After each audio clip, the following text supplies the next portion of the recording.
What kind of world do we live in where a normal, regular girl cannot find just a regular guy out here to date? Men are ugly. Men are creepy. Guys want to split bills. Blah, blah, blah. Well, guys are tired of hearing this from modern women, and they are no longer interested in talking to them or dating them. Men have awakened to the fact that they can live happily without women. Well, women can't stand this, and they're going crazy. Women will say yes to a date to a man who they don't find physically attractive to see if there's a connection and if chemistry can grow. But tell me this, why won't men even say yes to seeing the potential of going on a first date with a woman if they don't think she's physically attractive?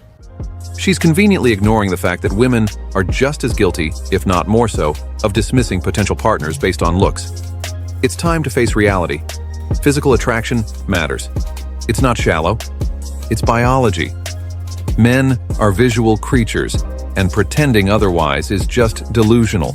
Single men, I really need you to explain this to me because there are so many incredible women who can't even get their foot in the door. She's conveniently ignoring the fact that women are just as guilty, if not more so, of dismissing potential partners based on looks. It's time to face reality. Physical attraction matters. It's not shallow, it's biology. Men are visual creatures, and pretending otherwise is just delusional. What's really happening here is a classic case of entitlement. These incredible women she's talking about, if they were truly that amazing, they wouldn't be struggling to get dates. The reality is, they probably have inflated egos and unrealistic standards themselves. Men have learned the hard way that the friend zone is real, and it's a trap. Going on dates with women you're not attracted to is a one-way ticket to emotional manipulation. Moreover, men have realized that women often use these connection dates as ego boosts or free meals, with no intention of pursuing anything further. Physical attraction can't be negotiated or reasoned into existence. Trying to force it leads to resentment and disappointment for both parties. Time is valuable, and men are learning to invest it wisely. Why waste it on dates with no potential when you could be improving yourself or pursuing women you're genuinely interested in? The bottom line,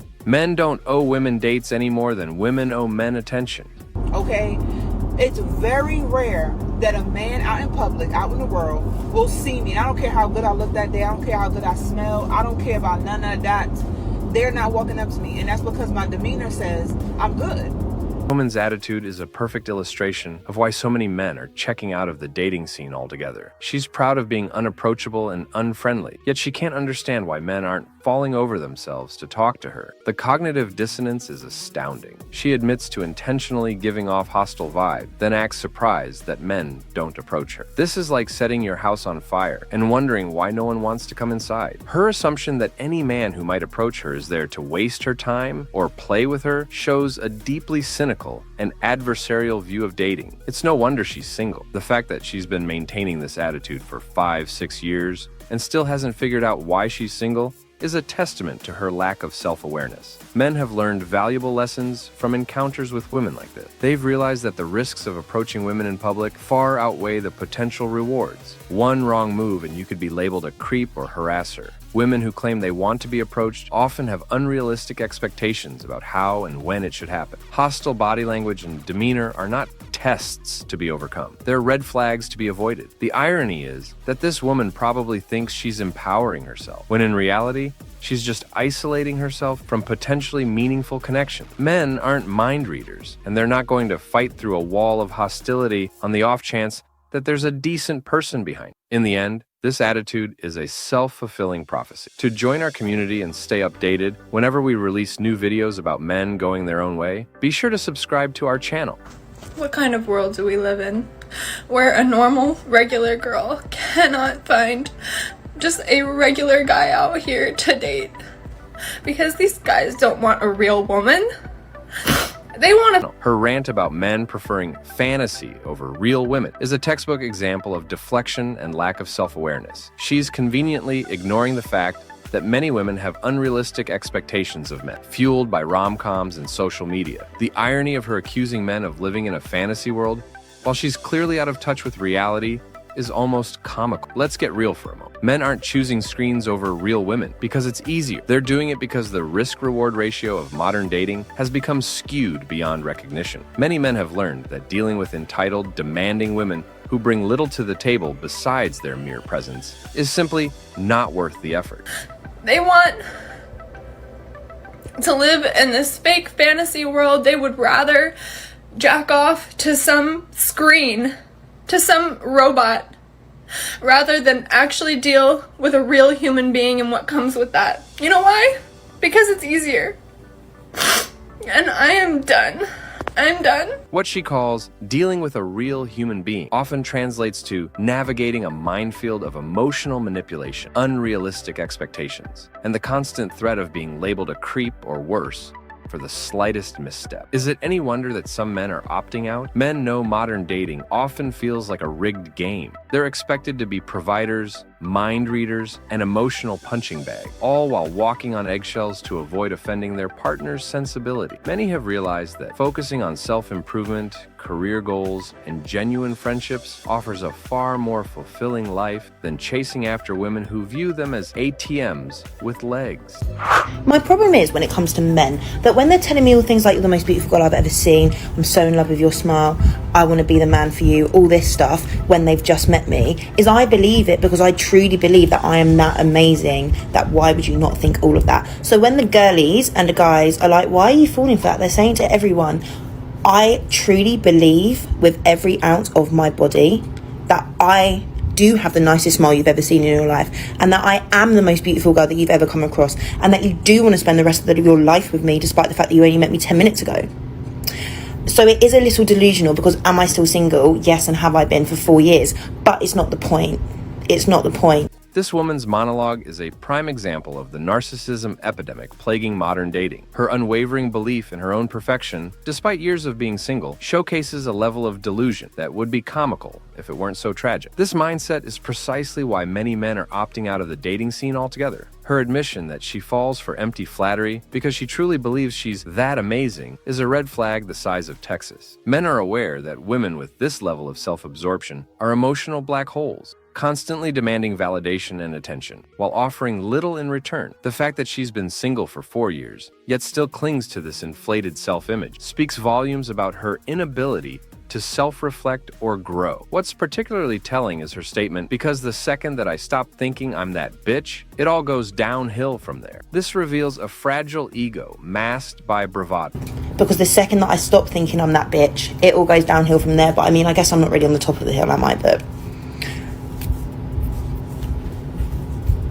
a common trait in narcissists. Men have wisened up to this pattern. They've learned that women who need constant reassurance of their superiority are exhausting to be around and impossible to please in the long run. Moreover, her dismissal of being single for 4 years as not the point shows a stunning lack of self-awareness. That is precisely the point. If she were truly as amazing as she believes, wouldn't she have found a lasting relationship by now? Men have learned to look for actions over words, for substance over self-aggrandizement. This attitude is driving men away from traditional dating in their numbers. They're realizing that women who view themselves as flawless prizes to be won often bring little to the table besides their inflated egos. Many men are choosing instead to focus on self-improvement, genuine connection, and pursuits that don't require constant ego stroking of a partner. Sometimes you talk to men and then they say something and you just realize, wow, you're a man.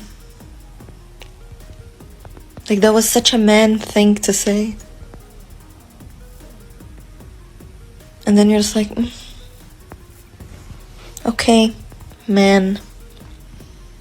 Her saying that it's such a man thing is a perfect illustration of the casual man-hating that's become all too common in modern dating. Her inability to articulate what exactly bothers her, beyond vague accusations of men being, well, men speaks volumes about the current state of gender relations. What she fails to realize is that men have become acutely aware of this kind of judgmental attitude. They've learned that every interaction with a woman is potentially a minefield, where any comment or action can be labeled as problematically male. This constant scrutiny and criticism have led many men to withdraw from dating altogether, preferring the company of friends or pursuits, where they're not under constant evaluation. Men have caught on to the fact that some women enter conversations with them looking for reasons to be offended or disappointed. It's as if these women are tallying up man points in their heads, waiting for the moment they can dismiss the entire interaction based on some perceived masculine faux pas. This kind of intellectual dishonesty and prejudgment is exhausting, and men are increasingly choosing not to engage with. Moreover, this woman's attitude reveals a deep-seated bias, against masculinity itself. By rolling her eyes at